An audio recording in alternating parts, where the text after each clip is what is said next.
እንዴ ሰይጣንን መልአክ መሆን የሚፈቀደው? ጽናት በቃሽ፣ ያምሻል እንዴ? ምንድነው እየሆንሽ ያለሽው? የሆንሽው ነገር ካለ በቀጥታ ተናገሪ።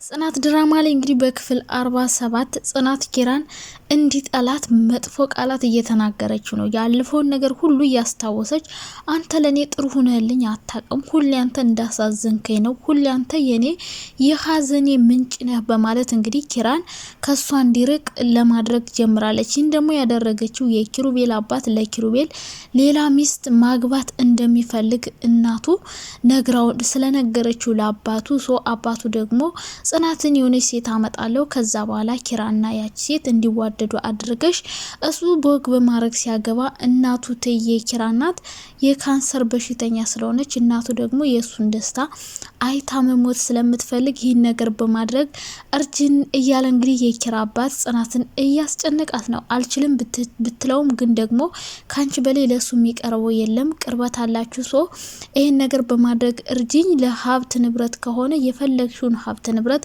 እሰጥሻለሁ፣ ብቻ ልጅ ያችን ልጅ እንዲያገባ እፈልጋለሁ፣ የተከበረች የባላባት ልጅ ስለሆነች እሷን እንዲያገባ ነው የምፈልገው እያለት ነበር የኪራ አባት። ይህን መስማቷ ጽናት እንደ ድንጋይ አፍዝዞ አደንግዟታል ማለት ነው። በጣም ተጨናንቃለች፣ ዲፕሬሽን ውስጥ ገብታለች። ግን ደግሞ ለማንም አልተናገረችም። የኪሩቤል አባት እንግዲህ ጽናትና ኪሩቤል ሌላ የፍቅር ግንኙነት እንደጀመሩ አያቅም፣ ቢያቅም የሚፈቅድ አይመስለኝም ሁኔታው ስናየው ማለት ነው። የጽናትን እንግዲህ ከወንድሙ ጋር የኪሩቤል አባት ያመጣው ልጅ ጋርና ኪራ በጽናት ተጣልተው እንደነበር እንግዲህ ጓደኛው ነግሮታል ማለት ነው። ይሄ ነገር ደግሞ የኪራን አባት በጣም ስላስቆጣው ጽናት ላይ ዛቻና ማስፈራሪያ አንቺ ነሽ ያጣላሻቸው በወንድምና በወንድም መሀል ደግሞ ምን አግብቶሽ ነው እየገባሽ በማለት እንግዲህ የኪራ አባት ጽናትን እየገለፈጣት ነበር። እንግዲህ ይህን የሰማችው ጽናት ተስፋ ቆርጣና አዝና ሁሌ ችግሮች በእኔ ላይ ነው የሚደራረቡት፣ ምን አድርጌ ነው ፈጣሪ ሆይ ያለች እንግዲህ ለፈጣሪዋ ብዙ ጥያቄዎችን እያቀረበች ነበር። እንግዲህ በዛ ቀጥሎም እንግዲህ ደግሞ ኪራ ሌላ ሚስት ሊያገባ እንደሆነ መጥፎ ዜና ሰምታለች ጽናት ማለት ነው። ይህን የሰማችውን ዜና እንግዲህ ለሁሉም ለጓደኞቹ ለምሩም ሆነ ለናሆም አልነገረቻቸውም። ሁኔታዋ ግን ስለተቀያየረባቸው በተለይ ኪሩቤል በሷ ሁኔታ በጣም በቃ ግራ ገብቶታል። ምን ሆኗት ይሆን? ምን አድርጊያት ይሆን? ምን አስቀይሚያት ይሆን እያለ ራሱን እንግዲህ እየጠየቀ ነበር። ግን ደግሞ ለጠየቀው ጥያቄ ምንም አይነት መልስ ሊያገኝ አልቻለም ማለት ነው። እንግዲህ ኪሩቤል እቺ ሴት ከመጣች በቀጣይ ክፍል ኪሩቤል እና እቺን ሴት እንዲዋደዱ የማድረግ ስራ ነው ማለት ነው ጽናት የምትሰራው። እንግዲህ እየወደደችውም ቢሆን አሁንም ቢሆን በድጋሚ ልታጣው ትችላለች። ከዛ ውጭ ግን ነገሮችን ከተናገረችና ከተነፈሰች ኪሩቤል ከተጠየቀ ያው ጽናትን እንደሚወዳት ለአባቱ ይነግረዋል ብዬ አስባለሁ። ከዛ ውጭ ግን ሳትናገር ኪሩቤል እንዲጠላት የማድረግ ስራ በዚሁ ከቀጠለች ጽናት እንግዲህ ኪራን ታጣዋለች ማለት ነው። ይሄ ድራማ ከዛ በኋላ የሚደብር ይመስለኛል። ምክንያቱም የኪራ ሚስት የተባለችው ከመጣች ድራማው በጣም ደባሪ ነው የሚሆነው። በጣም አሁን ራሱ ድራማውን እንድናየውና ደስ ብሎን የምናየው አሁን ቤቲና ሶሲ ከሄዱ በኋላ ጽናትና ኪራ ፍቅረኛሞች መሆን ከጀመሩ በኋላ ነው። እንግዲህ የጽናትና የኪራ ፍቅር በቃ ምንም ሊሆንላቸው አልቻለም። በየቀኑ እንቅፋት፣ በየቀኑ ችግር በችግር ላይ ችግር ነው ማለት ነው። እንግዲህ የጽናት አባትም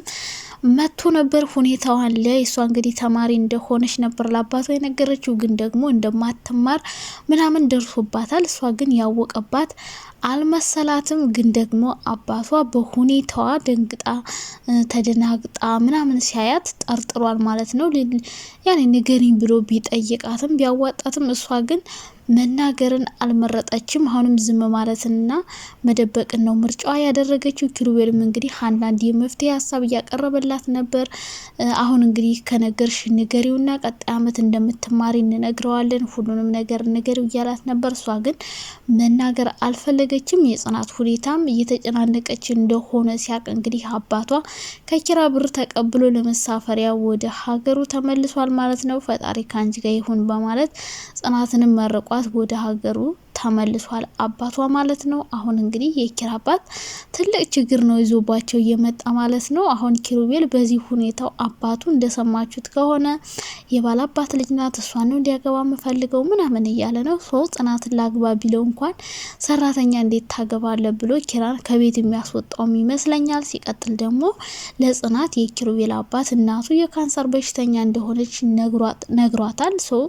የሆነ ነገር ብትሆን ብትናደድ ብትበሳጭ የሆነ ችግር ሊፈጠር ስለሚችል ይሄ ስጋት ስላለባት ጽናት እንግዲህ አሁን የጀመረችው ኪሩቤል እሷን እንዲጠላትና የምትመጣውን ልጅ እንዲወዳት ማድረግ ነው ማለት ነው። እንግዲህ ፍቅሯን አሳልፋ ለሌላ ሰው ልትሰጥ ነው ማለት ነው። ይህን የምታደርገው ደግሞ አንደኛ አባቱ እያስፈራራት ነው፣ ሁለተኛ ነገር ደግሞ እናቱ እንድትኖርለት ስለምትፈልግ ኪራን ስለምትወደው ለሱ ስለምታስብ ነው። ግን ደግሞ ይሄን ማድረጓ ለሷ ከመጠን በላይ ይጎዳታል፣ እሷንም ኪሩቤልም ይጎዳዋለኝ።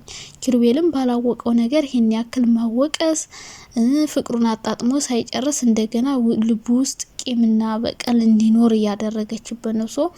ይህን ነገር ማድረጓ ጽናት ሁለታቸውን ነው የሚጎዳቸው፣ ጽናትንም ኪሩቤልንም ይጎዳቸዋል ብዬ አስባለሁ። ለማንም እየተናገረች አይደለም ማለት ነው ጽናት። ስለዚህ በቀጣይ ክፍል እንግዲህ አባቱ የሚያመጣት ልጅ ኪራ ይወዳታል። ከጽናት ጋር ቢጣሉም እንኳን ጽናትን ረስቶ ያችኛዋን ልጅ የሚወዳት ይመስላችኋል? ወይስ ደግሞ ነገሮች ተደባብቆ ሳይቀሩ ጽናት በግልጽ ተናግራ ኪሩቤል አባቱ ከጽናት ውጭ ሌላ አላገባም ብሎ የሚፎክር ይመስላችኋል? ምን የሚፈጠር ይመስላችኋል?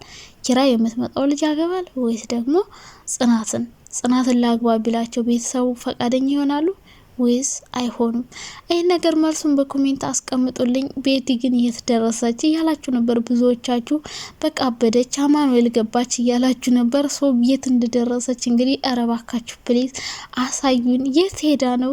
አማኑኤል ገባች ወይስ የት ሄደች? ቤቲ ግን ጋይስ ቤቲን አምጦልን ከነጭቅጭቋ ከነንትርኳን ቢሆን እንድናያት እንፈልጋለን። እንግዲህ ቀጣይ ክፍል እስከሚለቀቅ ድረስ እስከዛው ድረስ እንግዲህ ኮሜንት እያስቀመጣችሁ ቤቲም ያው ትምጣ እስከነብደቷን ቢሆን የት ላይ እንዳለች ምን ቦታ እንደደረሰች ማየት እንፈልጋለን። ባይ ባይ።